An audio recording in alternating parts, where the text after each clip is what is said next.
జగన్మోహన్ రెడ్డి అధికారంలో ఉన్నప్పుడు ఆయన అండ చూసుకుని వైసీపీ పార్టీ మరొక 20 ఏళ్ళు 30 ఏళ్ళు అధికారంలో ఉంటుందనే ఒక ఉద్దేశంతో నోటికొచ్చినట్టు అనేక మంది మాట్లాడారు. ముఖ్యంగా అటు చంద్రబాబు గారు, నారా లోకేష్, పవన్ కళ్యాణ్ వీళ్ళ ముగ్గురే ప్రధాన టార్గెట్గా మాట్లాడారు. అయితే జగన్మోహన్ రెడ్డి సినీ ఫిలిం ఇండస్ట్రీకి చెందిన కొంతమంది వ్యక్తులను బయటకు తీసుకువచ్చి ఈ నేతల మీద ఇష్టానుసారంగా చాలా తీవ్రమైన వ్యాఖ్యలు చేయించిన ఘటనలు కూడా ఉన్నాయి. ముఖ్యంగా పోసాని మురళీకృష్ణ లాంటి వాళ్ళు నోరుకి అడ్డు అదుపు లేకుండా మాట్లాడేవన్నీ అసత్యాలే. నారా లోకేష్ గారు కూడా పోసానికి మీద పరువు నష్టం దావాకి సంబంధించి కేసు కూడా వేశారు. ఎందుకని ఆధారాలు లేకుండా ఆరోపణలు చేసిన నేపథ్యంలో, సాక్ష్యాలు చూపమంటే చూపని నేపథ్యంలో, తారకరత్న చనిపోయిన సందర్భంలో ఏదో కొన్ని ఆరోపణలు చేశారు. దానికి సంబంధించి ఆధారాలు చూపమని అడిగితే స్పందించకపోతే నారా లోకేష్ కేసు వేశారు. సరే, ఇవన్నీ పక్కన పెడితే తాజాగా రాత్రి పోసాని మురళీకృష్ణను హైదరాబాద్లోని తన ఇంట్లో అయితే పోలీసులు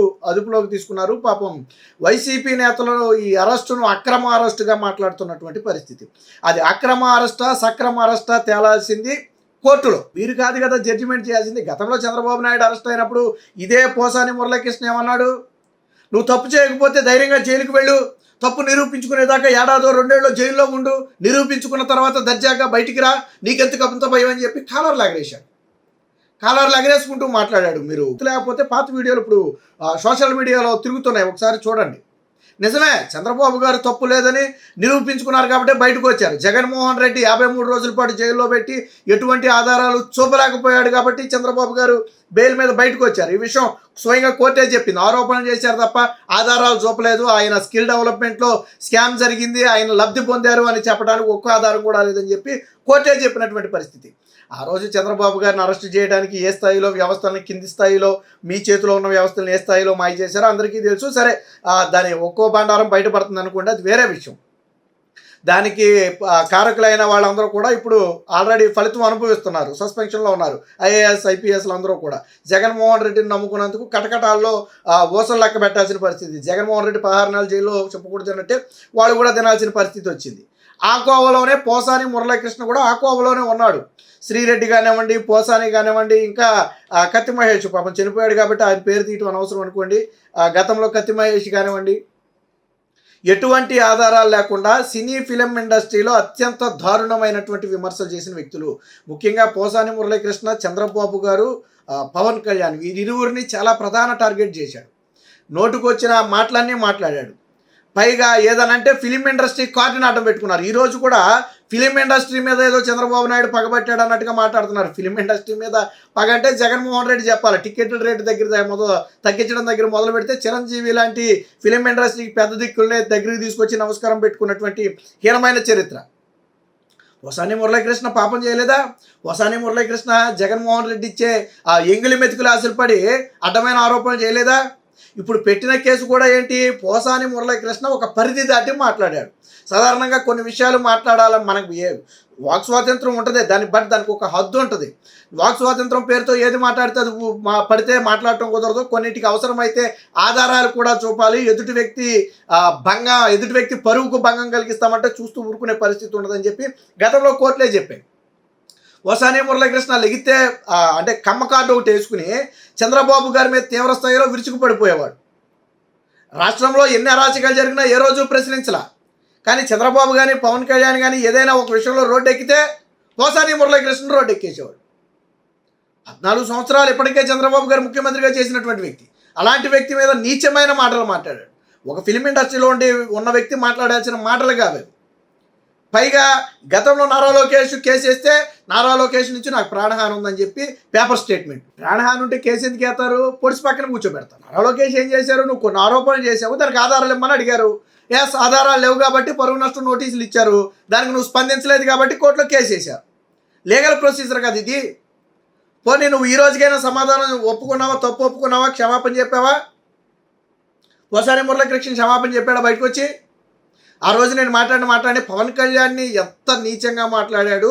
ఆయన వ్యక్తిగతంగా ఆయన కుటుంబాన్ని తీసుకొచ్చి గతంలో జరిగిన పెళ్ళిళ్లను అందులో ఇంక్లూడ్ చేసి వ్యక్తిగత జీవితాన్ని ఎంత దారుణంగా హనం చేశాడు.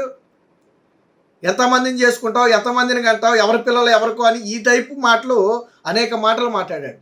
ఆ ఆయన పెళ్లి చేసుకున్న వ్యక్తులు ఏ దేశానికి చెందిన వాళ్ళైతే పోసానికి ఎందుకు? ఆయన లీగల్గా ఎంతమందిని చేసుకుంటే పోసానికి ఎందుకు? రాజకీయాలకు పెళ్లికి సంబంధం లేదు కదా. ఆయన ఏదైనా ఇల్లీగల్గా చేసుకునో లేదా అంతకుముందు చేసుకున్న వాళ్ళు ఏదైనా రోడ్డు ఎక్కి పవన్ కళ్యాణ్ నాకు అన్యాయం చేశాడంటేనే తప్పు తప్ప ఏ ఒక్కరు కూడా పవన్ కళ్యాణ్ గురించి నోరెత్తి మెదపలేదే. ఆయన లీగల్గా చట్టం ప్రకారం ఒక వ్యక్తికి విడాకులు ఇచ్చి మరొక వ్యక్తిని చేసుకోవచ్చు. ఆ ప్రొసీజర్లో భాగంగా ఆయన చేసుకున్నాడు. దాంట్లో ఎటువంటి కాంట్రవర్సీ లేదు. గతంలో విడాకులు ఇచ్చిన వాళ్ళే నోరెత్తి పవన్ కళ్యాణ్ ఏమంటలేదు. మరి పోసాని మురళీకృష్ణ ఎందుకు? ఆయన వ్యక్తిగత జీవితం ఎందుకు? జగన్మోహన్ రెడ్డి రోజాని పోసానిని ఓన్లీ పవన్ కళ్యాణ్ వ్యక్తిగత జీవితం మీద పడి ఆడటానికి ఇప్పుడు శ్యామలా తయారై అనకూడని మాటలు ఏంటంటే కొన్ని మాటలు వాళ్ళు అన్నంత ఈజీగా మనం అనలేం. గొప్పుకుని వాళ్ళు అన్నారు అని కూడా మనం చెప్పలేం. అంత నీచమైన పదాలు మాట్లాడారు. ఒకానొక టైంలో నరికేస్తాం పొడిచేస్తాం అనేదాకా వెళ్ళింది. ఒకానొక దయలో నీ పుట్టికేంటో నీకు తెలుసు అనేదాకా వెళ్ళింది. మరి ఇవన్నీ మాట్లాడటం తప్పు కదా. మరి గతంలో చంద్రబాబు గారిని నిండు అసెంబ్లీ సాక్షిగా అవమానించినప్పుడు పోసాని మురళీకృష్ణ ఎందుకు మాట్లాడలేదు? జగన్మోహన్ రెడ్డి ఎంగిల మెతికలకు ఆశలు పడే పోసాని మురళీకృష్ణ ఆ రోజు మాట్లాడాడు అనేది బహిరంగ సత్యం. సినీ ఇండస్ట్రీలో ముఖ్యంగా పవన్ కళ్యాణ్ని టార్గెట్ చేసుకుని సినీ ఇండస్ట్రీ చేతే పవన్ కళ్యాణ్ని చీకొట్టాలి అనే ఒక ఉద్దేశంతో పోసాని మురళీకృష్ణ లాంటి వాడిని వాడుకుని తర్వాత పోసాని గాడికి ఏదో పదవి కూడా ఇచ్చినట్టు ఉన్నాడు కదా. ఏదో ఫిలిం ఇండస్ట్రీకి సంబంధించి ఏదో పదవి కూడా ఇచ్చినట్టున్నాడు. అదే పార్టీలో ఆలీ ఉన్నా చాలా హుందాగా ఉన్నాడు. ఏ రోజు నోరెత్తల. వాస్తవానికి మొన్నటి వరకు సరే ఇప్పుడు రాజకీయాల నుంచి ఆయన తప్పుకున్నానని ప్రకటన చేసాడు అనుకుంటే వేరే విషయం. ఆలీ వైసీపీ పార్టీలో ఉన్న ఏ రోజు ఒక పరిధిదాటి విమర్శలు చేయలే. ఏ రోజు పన్నెత్తి పొలిటికల్ స్టేట్మెంట్లు ఇవ్వాల. మరి పోసాని మురళీకృష్ణ కేవలం ఎంగిల మెతుకులకు జగన్మోహన్ రెడ్డి విధించే ఎంగిల మెతుకు ఆశపడే చేసినటువంటి ఇది. ఏదేమైనా పోసాని ఆ రోజు చేసిన పాపం ఈ రోజు పడింది. పోలీసులు అరెస్టు చేశారు. వైద్య పరీక్షల అనంతరం కోర్టులో కూడా ప్రవేశపెడతారు. కొద్దిసేపట్లో ఆ కోర్టు కూడా తీర్పు ఇవ్వబోతుంది. ఇప్పటికే పోసాని మురళీకృష్ణ మీద అలాగే ఆర్జీవీ మీద కూడా రాష్ట్ర వ్యాప్తంగా పలు కేసులు నమోదయ్యాయి. శ్రీరెడ్డి వీళ్ళ ముగ్గురు మీద కూడా నమోదయ్యాయి. 1 by 1 ఆల్రెడీ వెళ్ళడానికి సిద్ధమయ్యారు. మొదట విడతలో పోసాని మురళీకృష్ణ మీద చేసినటువంటి వ్యాఖ్యలకు గాను రాష్ట్ర వ్యాప్తంగా పలు స్టేషన్లలో కేసులు నమోదయ్యాయి. అందులో భాగంగానే అరెస్టు చేశారు. కోర్టు ఖచ్చితంగా రిమాండ్ కూడా విధించే అవకాశం ఉంది. ఇందులో పరువు నష్టానికి సంబంధించిన వ్యాఖ్యలతో పాటు ఆల్రెడీ అధికారంలో ఉన్న వారి మీద డిప్యూటీ చీఫ్ మినిస్టర్ మీద కానివ్వండి లేదా మంత్రి లోకేష్ మీద కానివ్వండి అనుచిత వ్యాఖ్యలు చేసిన నేపథ్యంలో ఈవెన్ పవర్ మారిన తర్వాత కూడా పోసాని మురళీకృష్ణ బయటకు వచ్చి అనేక మాటలు మాట్లాడిన పరిస్థితులు ఉన్నాయి. ఎలక్షన్ టైంలో చాలా తీవ్ర డ్యామేజ్ చేసే ప్రయత్నం చేశాడు పోసాని మురళీకృష్ణ. మరి ఇలాంటి పేటీఎం చిల్లర తీసుకుని మురిగే కుక్కలను కంట్రోల్ చేయకపోతే రేపొద్దున చిల్లర పెరిగిందంటే వీళ్ళు మొరగడం కూడా పెరుగుతారు. వాస్తవానికి రాజకీయ విమర్శలు అనేవి హుందాగా ఉండాలి. కానీ పోసాని మురళీకృష్ణ ఒక హద్దు దాటి మాట్లాడాడు. దాని ఫలితమే ఈ రోజు జైలు శిక్ష. Please subscribe to Leo news for more videos.